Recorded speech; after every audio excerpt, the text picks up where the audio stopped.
Bonjour et bienvenue sur la 28e vidéo de mon portrait végétal challenge dédié au lilas. Les règles sont simples, dessiner un portrait par jour durant le mois de janvier.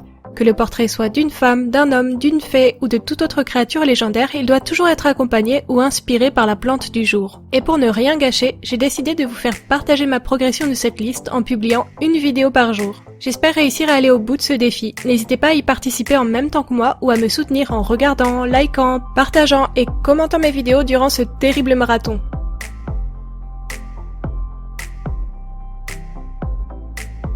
Le lilas symbolise les premiers sentiments amoureux et on l'offre souvent pour déclarer ses émotions. Si le lilas est blanc, c'est que l'amour est pur et innocent. S'il est mauve, c'est qu'il symbolise les prémices d'une passion naissante. Malgré cela, le lilas souffre de traditions bien tristes à travers le monde. En Perse, on offrait du lilas pour signaler en douceur la fin d'une relation. Aux États-Unis, offrir du lilas à une jeune fille devait la maintenir célibataire pendant 1 an. Et en Angleterre, faire entrer du lilas blanc à l'intérieur d'une maison y fera aussi entrer le malheur. Personnellement, le lilas m'a inspiré un petit portrait historique de profil, avec une jeune fille en tenue édouardienne accompagnée de lilas mauve, peut-être représentatif d'une relation amoureuse en devenir. Mais j'ai surtout beaucoup hésité sur la manière de représenter le lilas en lui-même. Ce n'est pas une fleur facile vu le nombre de détails qui la composent. La bonne nouvelle du jour, c'est que j'ai reçu le tout nouveau pack de feutres à alcool de la marque OUU. Il s'agit d'un pack de 40 feutres de couleurs pastel censés compléter leur gamme déjà existante. Après avoir testé les différentes couleurs, j'ai quelques petits regrets. J'ai trouvé que certaines couleurs étaient trop foncées et saturées, d'autres très ressemblantes à des couleurs existantes, et le pire des points à mes yeux, c'est la présence de couleurs fluo. Pour moi, le fluo n'a rien à faire dans un pack de couleurs pastel. Mais malgré cela, il y a de très jolies couleurs qui viendront compléter à merveille mon pack de 120 feutres brush. Je vous laisse quelques secondes pour vous faire une idée par vous-même de ce nuancier.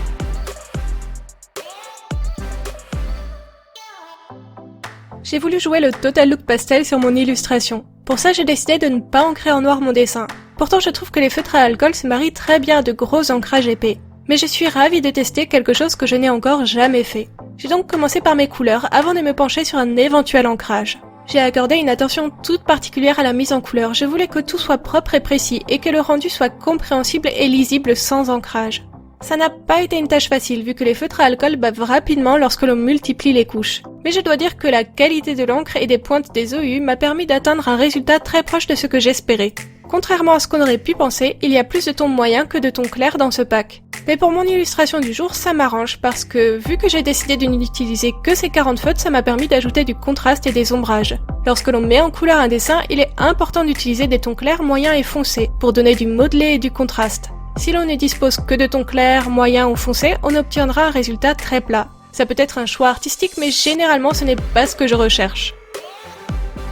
Pour en revenir à mes lilas, j'ai choisi de les représenter à la manière du néo-impressionnisme, ou pointillisme si ce terme vous parle plus. J'ai fait ce choix pour me faciliter la vie et je l'avoue volontiers, mais aussi parce que je trouvais que ça collait bien avec une illustration d'inspiration historique et que ça accentuait la douceur et le rendu pastel que je cherchais à obtenir. Et pour l'ancrage, j'avais hésité à m'en passer, mais une fois les couleurs terminées, j'ai estimé qu'elles avaient besoin d'être un peu rehaussées. J'ai choisi d'utiliser mes crayons de couleur polychromos pour ne pas brusquer mon dessin et obtenir des bordures douces et colorées.